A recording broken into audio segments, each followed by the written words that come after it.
The crystal chandeliers of Bellmore Estate cast prismatic light across the Italian marble floors as I followed my sister Vanessa through the grand entrance. My mother walked between us, her designer handbag swinging with each purposeful step. I'd made the mistake of mentioning I was also looking at wedding venues, and Vanessa had insisted I join her tour to see what a real wedding looks like. This is 20,000 square feet of pure elegance, the event coordinator, Patricia, explained as she guided us through the ballroom. Floor-to-ceiling windows overlooked manicured gardens that stretched toward a private lake. We can accommodate up to 300 guests for a seated dinner. Vanessa clutched her fiancé Trevor's arm, her engagement ring catching the light with calculated precision. It's perfect. Absolutely perfect. This is exactly the kind of venue that matches our status. I ran my fingers along the silk wallpaper, remembering the hours I'd spent in these rooms over the past 3 years. The scent of imported roses from the arrangements I'd personally approved last week filled the air. The deposit is $15,000, Patricia continued, pulling out her tablet. The full venue rental for a Saturday evening is $85,000, not including catering, florals, or... We'll take it, Vanessa interrupted, not even glancing at the price sheet. Trevor's promotion means money isn't an issue. We want the first Saturday in June. Mom beamed with pride. My successful daughter marrying a corporate attorney. This is exactly the wedding you deserve, darling. I smiled softly, studying the chandelier I'd had restored 6 months ago. The original had been damaged in a storm, and I'd spent 2 weeks finding the perfect replacement crystals in Prague. Elena, why are you even here? Vanessa's voice cut through my thoughts. You can't possibly be considering this venue for your little wedding. I'm just looking, I said quietly. David and I want to explore all our options. Vanessa laughed, the sound echoing off the vaulted ceiling. Options? Sweetheart, this venue costs more than your annual salary. What do you make as a bookkeeper? 40,000? 50. Vanessa, I said gently. No, seriously. She turned to Patricia with an exaggerated sympathetic expression. My little sister works in accounting for some small firm downtown. She's marrying a public school teacher. I mean, it's sweet, but this, she gestured around the ballroom, this is for people who've actually built something. Mom nodded in agreement. Elena, honey, you need to be realistic about your budget. There are plenty of nice community centers that rent for a few $100s. Some of them even have working air conditioning. Patricia shifted uncomfortably, glancing at me with an expression I couldn't quite read. Perhaps we should continue the tour? We moved through the estate, and with each room Vanessa's commentary became more pointed. In the bridal suite, she ran her hand over the velvet settee. Can you imagine getting ready in here, Elena? Oh wait, you probably can't. Your entire apartment would fit in this room. The gardens were next, where a white gazebo stood beside the lake. This is where I'll have my ceremony, Vanessa declared. 300 guests watching as I marry the man of my dreams in the most exclusive venue in the state. It's certainly beautiful, I offered. Beautiful. Mom scoffed. It's magnificent. And completely out of your league, Elena. I don't know why you insisted on coming. This is Vanessa's day. I invited her, Mom, Vanessa said with false sweetness. I wanted Elena to see what success looks like. Maybe it'll motivate her to be more ambitious. Trevor, who'd been largely silent, finally spoke. The venue is impressive. When Patricia mentioned the owner rarely makes public appearances, I have to wonder if the quality matches the reputation. Patricia's professional smile never wavered. I assure you, Mr. Pearson, Ms. Williams maintains the highest standards personally. Every detail of this estate reflects her vision and dedication. I caught the slight emphasis on my surname but said nothing. We returned to the main office, a sun-drenched room with restored antique furniture and fresh peonies on the desk. Patricia pulled out the contract paperwork, her movements precise and practiced.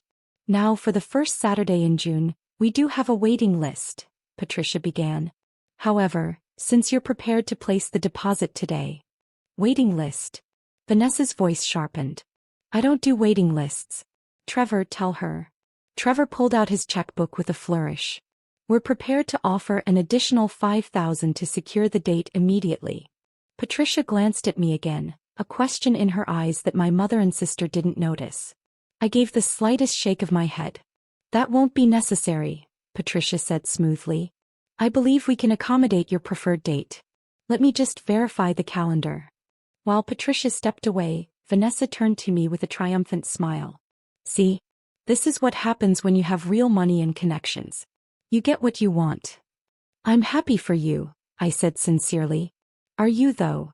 Vanessa leaned closer. You've always been jealous of me, Elena. The pretty sister, the successful sister. Now I'm getting married in the most exclusive venue in the state while you'll be lucky to book a holiday in conference room. Mom patted Vanessa's hand. Now darling, be kind. Elena's doing the best she can with her limited resources. Not everyone can be exceptional. Something vibrated in my purse. I pulled out my phone to see a text from Patricia's personal cell. Do you want me to decline the booking? I quickly typed back. No. Process it normally. Say nothing. Patricia returned with a warm smile. Good news. The first Saturday in June is available. Let's go over the contract details. For the next 30 minutes, Vanessa negotiated every aspect of the venue rental with the confidence of someone who'd never been told no. She demanded premium linens, exclusive use of the grounds, access to the wine cellar, and a personal assistant for the week of the wedding. Our standard package includes, Patricia began. I don't want standard, Vanessa interrupted. I want the owner's package. Whatever Ms. Williams reserves for her most important clients. I almost laughed but turned it into a cough. I'll need to check on that, Patricia said diplomatically. Check with whom? The mysterious owner. Vanessa rolled her eyes. Honestly, it's a bit pretentious to never show your face to clients. What kind of businesswoman hides behind her staff? I studied my cuticles, counting silently in my head. Ms. Williams is very hands-on, Patricia said, her voice cooling slightly. She personally approves every event and often attends them incognito to ensure quality. Incognito, Mom repeated with a snort. How dramatic. In my day, business owners had the backbone to show their faces. Perhaps she's not that impressive, Vanessa suggested. Probably inherited the place and lets the real professionals run it. I bet she's some frumpy middle-aged woman who wouldn't know elegance if it hit her. I felt my phone buzz again. Another text from Patricia. I'm 5 seconds from telling her everything. I replied, wait. Trevor signed the contract with unnecessary flourish while Vanessa continued her monologue about their wedding vision. I want everything to scream sophistication. No tacky decorations, no budget flowers. Everything imported, everything exclusive. We'll do our best to meet your expectations, Patricia said, her professionalism admirable. Not your best, Vanessa corrected. Your absolute finest. Trevor is paying premium prices and I expect premium service. If your owner has a problem with that, she can tell me herself. Assuming she's capable of communication, Mom added with a laugh. I stood quietly, preparing to leave. I should get going. David's expecting me for dinner. Oh right, David, Vanessa said dismissively.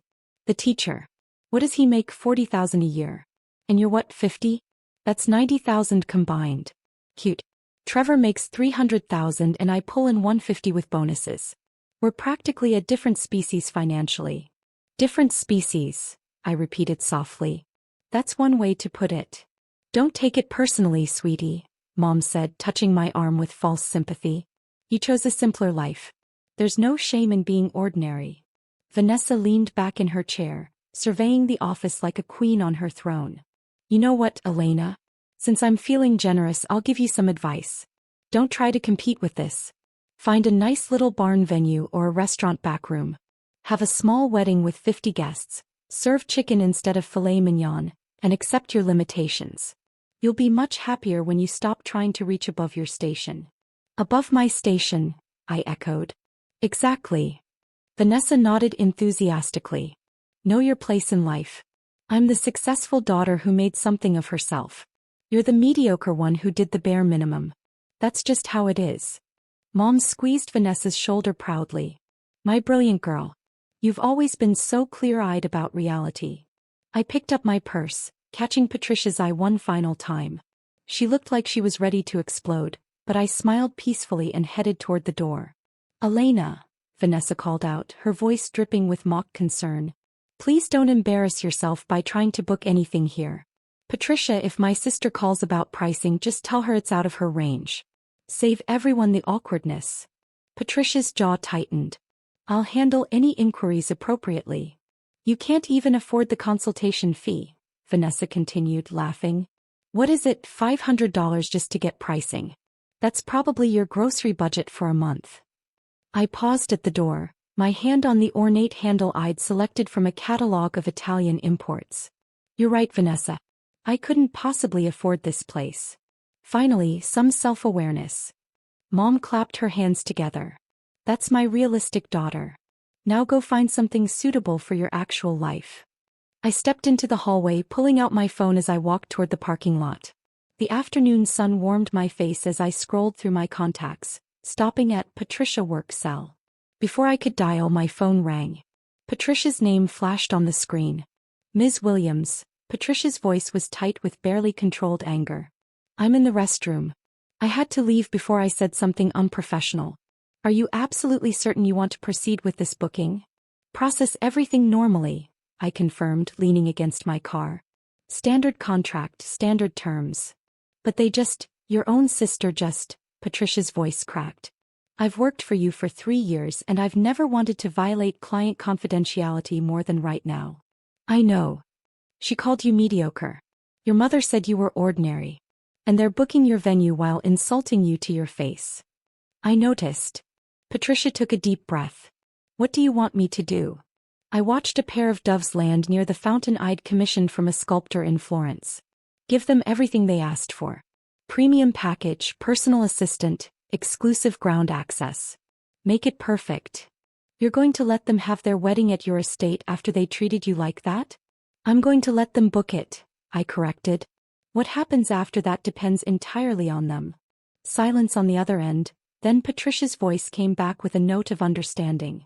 You're planning something. I'm not planning anything. I'm simply going to continue being myself. I unlocked my car. Process the booking, Patricia. And thank you for your professionalism today.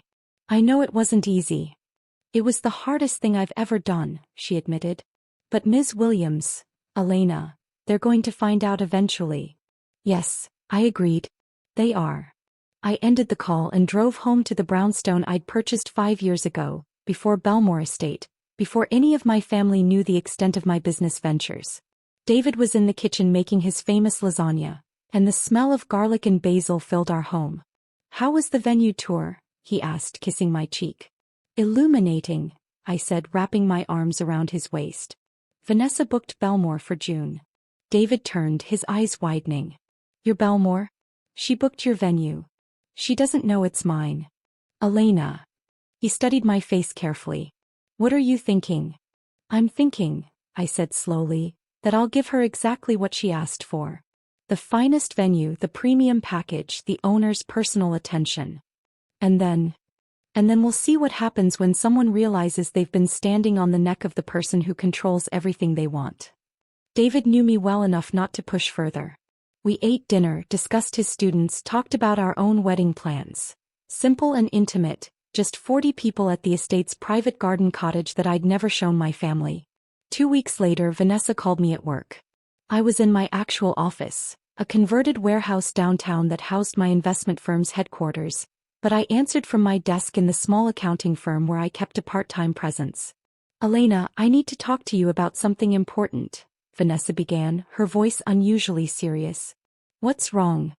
Nothing's wrong. Everything's perfect, actually. I've been thinking about what I said at Bellmore and I was too harsh. I set down my pen. Okay. I want you to be my maid of honor. The request hung in the air between us. Vanessa, you have 3 best friends who've been planning this role since high school. I know, but you're my sister. And I've been reflecting on our relationship. I think I've been competitive with you for no reason. That's a significant realization. I want to make amends. Say yes to being my maid of honor and I'll help you plan your wedding. I have connections now, Elena. I can get you discounts at vendors, help you find an affordable venue. It's the least I can do. I leaned back in my chair, studying the financial reports spread across my desk. Reports from the 12 businesses I owned, including Bellmore Estate. That's very generous. So you'll do it? Can I think about it? Vanessa's voice tightened. Why would you need to think about it? I'm offering you a role of honor in my wedding and help with yours. Most people would be grateful. I am grateful. I just need to check with David about the time commitment. Fine. But Elena? Don't take too long. I need to know by next week so I can order the dresses. And there'll need to be alterations ready because, well, you're not exactly model tall like my friends. After hanging up, I called Patricia. Has my sister made any additional requests? Oh yes, Patricia said wearily. She's called 17 times. She wants to change the flowers, upgrade the linens again, add a champagne wall, import oysters from France and have live swans on the lake. Give her whatever she wants. The swans will cost $8,000 just for rental and handlers. I'm aware. Approve it. She also asked about meeting the owner. She wants to pitch some kind of partnership where she becomes the venue's official wedding planner for her social circle. I laughed despite myself. What did you tell her? That Ms. Williams would consider the proposal and respond in due time. Perfect. String her along. Over the next month, Vanessa called me weekly with wedding updates and increasingly patronizing advice about my own planning. I found this little community center that's only $800, she'd say. It's a bit dated, but you could make it work with the right decorations. Or, David's salary is so modest. Have you thought about asking guests to contribute to a honeymoon fund instead of giving gifts? It's less tacky than you'd think. My favorite was, I'm learning so much about event planning through my Bellmore experience. Maybe I could turn this into a side business. The owner still hasn't responded to my proposal, but I'm sure she will once she sees the caliber of clients I could bring. I attended every dress fitting, every cake tasting, every venue walkthrough. I watched Vanessa treat vendors with casual dismissiveness, saw her make Patricia's staff run in circles for every minor whim, observed her throw small tantrums when things weren't immediately perfect. Mom joined us for most events, and her commentary became a background hum of casual cruelty. Elena, you're not seriously wearing that to the tasting, are you? And maybe don't sample too much cake, honey, you've put on weight. And it's so nice that David doesn't mind that you're the less attractive sister. 3 months before the wedding, Vanessa called with breathless excitement. Elena, the most amazing thing happened. Patricia called to say Ms. Williams, the actual owner, wants to meet with me. Really? I put my meeting notes aside. Yes. Apparently she's impressed with how I've handled the planning and wants to discuss my proposal personally. This could be huge for me. Can you imagine? Wedding planner to the elite, operating out of the most prestigious venue in the state. When's the meeting? Next Tuesday at 2. Will you come with me? I want you to see your big sister closing a major business deal. It might inspire you to think bigger. I checked my calendar, which showed a board meeting for one of my tech investments. I'll make it work. Tuesday arrived with perfect spring weather. I dressed in my usual understated style. Tailored pants, simple blouse, minimal jewelry. Vanessa wore a designer suit and enough perfume to announce her presence from the parking lot. Patricia met us in the lobby, her expression carefully neutral. Ms. Williams is ready for you in the executive office. The executive office, Vanessa whispered to me as we walked. See? She knows quality when she sees it.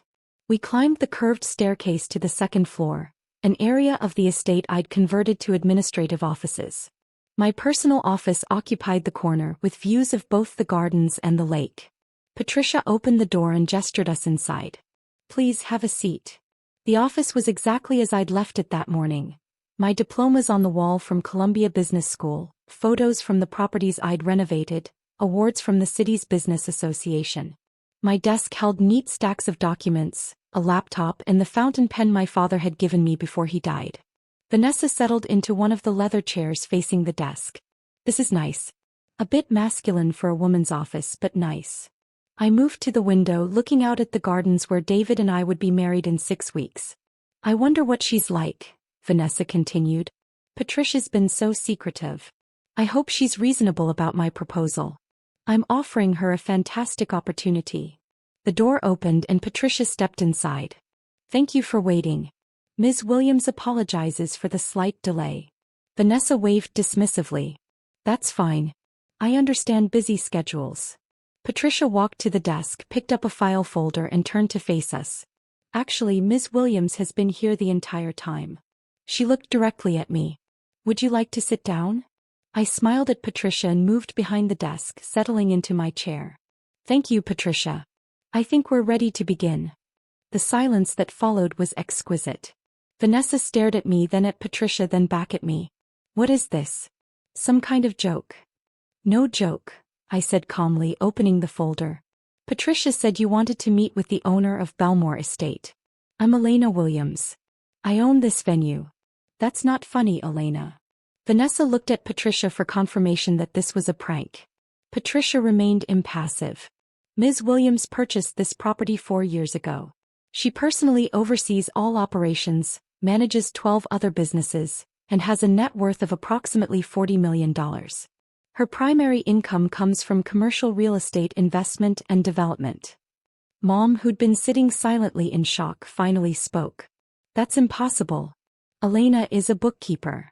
I work part-time as a bookkeeper at a small firm because I enjoy the simplicity of it, I explained. It's meditative. My actual profession is commercial real estate investment and development. I own the firm where I keep those books, along with 11 other businesses. Vanessa's face had gone pale. You're lying. This is some elaborate prank because I hurt your feelings. I pulled out my phone and opened my banking app, turning the screen to face her. The balance showed 8 figures. This is just one of my business accounts. No. Vanessa stood abruptly. No, this is insane. You drive a Honda Civic. You live in a tiny apartment. I live in a 4,000 square foot brownstone worth $2 million. I drive a Civic because it's reliable and I don't need to impress anyone. And you've never actually visited my home, so you wouldn't know. Patricia pulled out her tablet.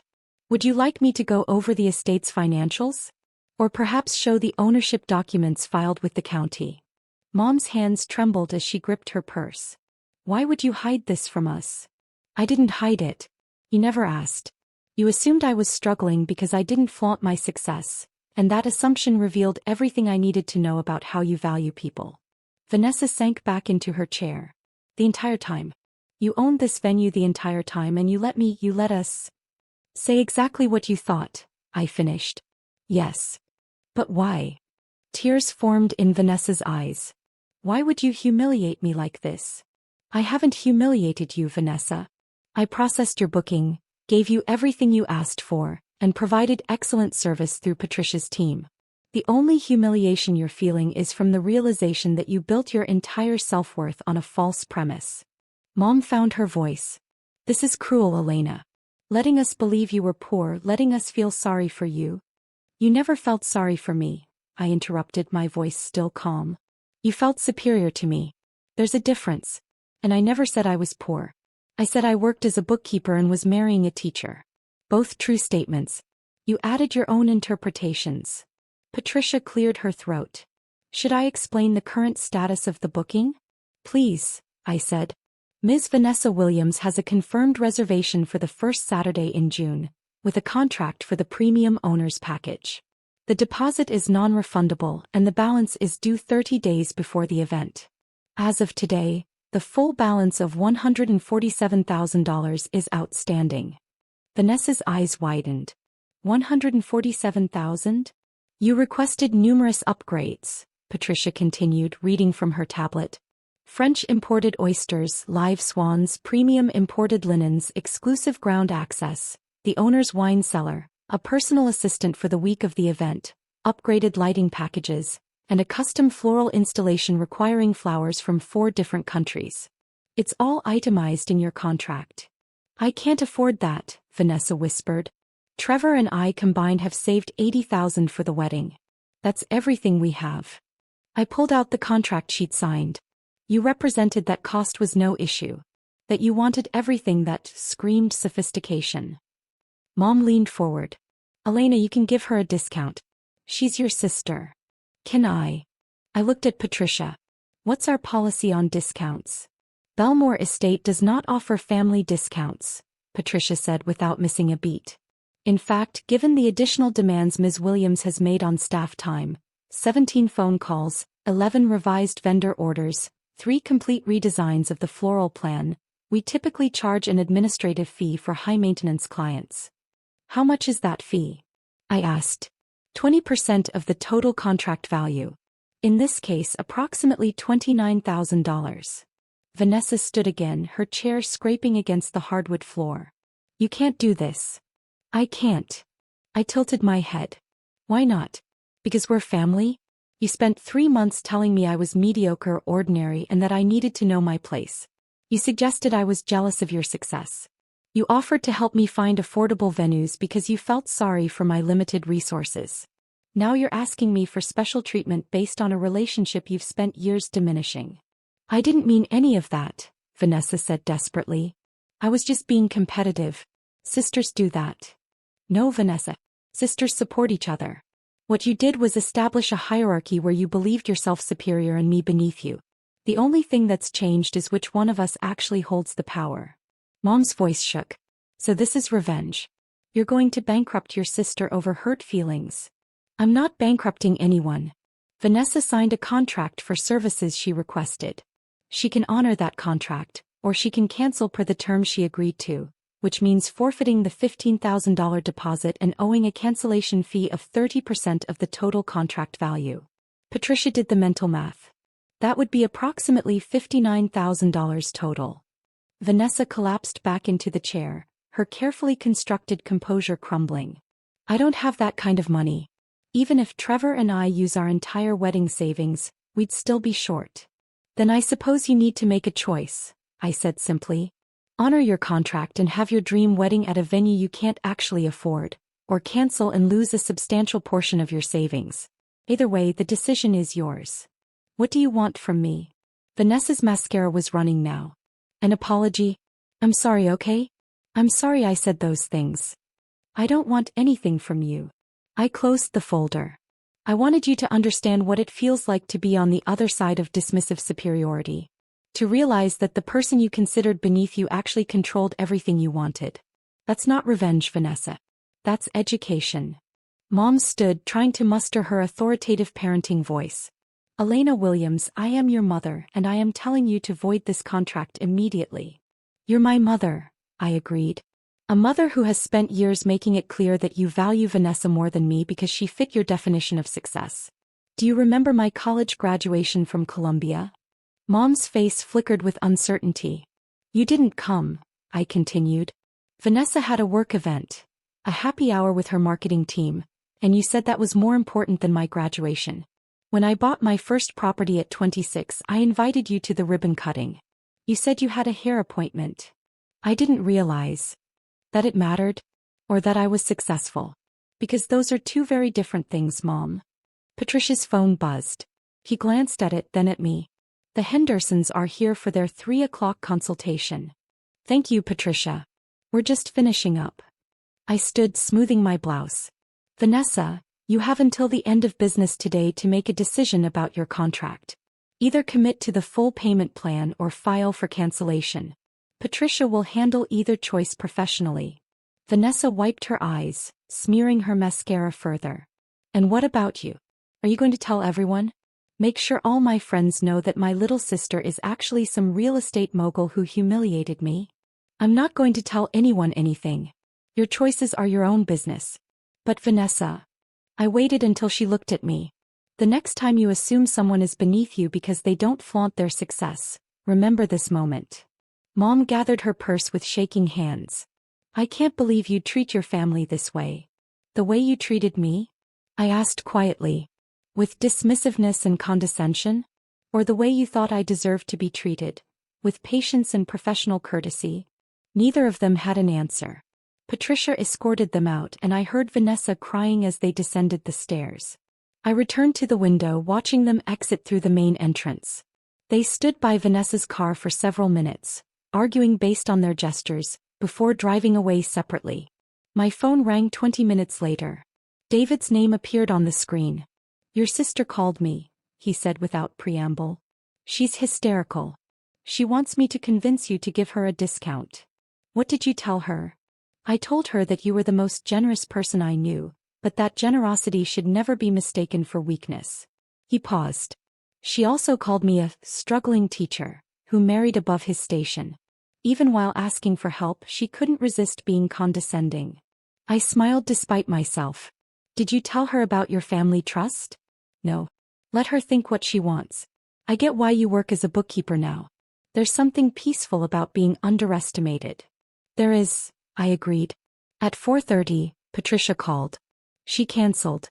Paid the cancellation fee with a bank loan from what I can tell. Trevor looked devastated. And the partnership proposal? Withdrawn. She asked me to forward a written apology to you. Did you read it? I may have glanced at it, Patricia admitted. It was very sorry you were offended rather than sorry I was cruel. That sounds about right. Patricia hesitated. For what it's worth, I've never been prouder to work for someone. Watching you maintain your composure while they said those things. Thank you, Patricia. That means a lot. So what now? I looked out at the gardens where my own intimate wedding would take place. Now we get back to work. The Hendersons need an event coordinator, and I have a board meeting at 6. Just another day at Bellmore Estate, Patricia said with a smile in her voice. Just another day. 3 weeks later, I received a card in the mail. Vanessa's handwriting, but steadier than usual. Elena, I've spent weeks trying to write this and nothing sounds right. I can't apologize enough for how I treated you. Not just at the venue but for years. You were right. I built my self-worth on the idea that I was better than you, and losing that illusion has been devastating. Trevor and I are getting married at a small restaurant. We've invited 40 people. Mom keeps crying about the embarrassment, but honestly it feels more authentic than the spectacle I was planning. I don't expect your forgiveness, but I want you to know that I'm trying to become someone who deserves a sister like you. Congratulations on your wedding next month. I wasn't invited and I understand why. I hope you and David have everything you deserve. V. I placed the card on my desk, next to the invitation list for my own wedding. After a moment I picked up my phone. Patricia? Add one more couple to the guest list. My sister Vanessa and her fiancé Trevor. Email me their address and I'll send an invitation today. Are you sure? Patricia asked.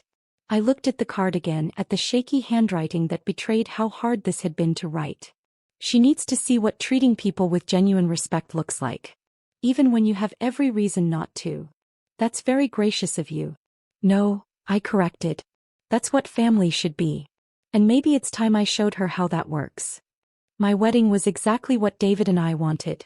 Intimate, meaningful, and held in the private garden cottage that most clients never knew existed. Vanessa and Trevor arrived quietly, sitting in the back row. She wore a simple dress and no jewelry except her engagement ring. When our eyes met, she smiled sadly and mouthed thank you. At the reception, she approached me carefully. Your venue is even more beautiful than I realized. The personal touches, the garden you designed, the cottage you restored, it's not just elegant. It's authentic. That's what happens when you build something for meaning rather than status, I said gently. She nodded, tears forming. I'm learning that. Slowly. Mom joined us, her expression uncertain. Elena, I owe you an apology too. I let ambition and social standing color how I saw you. I'm ashamed it took this to make me realize that you were successful all along, just not in the ways I was taught to recognize. I hugged them both, feeling the years of tension begin to ease. We're all learning, I said. That's what matters. As the sun set over the lake I'd restored, as David held me close on the deck I'd designed, as 40 of our closest friends and family celebrated around us, I realized that this quiet triumph of authentic connection, was worth more than any dramatic revelation. Vanessa pulled me aside before leaving. I still don't understand why you invited me. After everything. I smiled, squeezing her hand. Because you wrote that card. Because you're trying. And because the point was never to destroy you, Vanessa. It was to help you understand that treating people with dignity isn't dependent on their bank balance or their job title. I'm really trying, she whispered. To be better. I know. And that's why you're here. She left with Trevor, waving from their car, and I returned to my wedding. My real life, built not on assumptions or status or superiority, but on the quiet confidence of knowing exactly who I was and never needing to prove it. The venue I'd built. The man I'd chosen. The family I was teaching slowly to see people for who they truly were rather than what they appeared to be. Sometimes the greatest power isn't in the dramatic reveal. It's in the choice to extend grace after you've already proven your point. And that, I'd learned, was the only kind of success that actually mattered.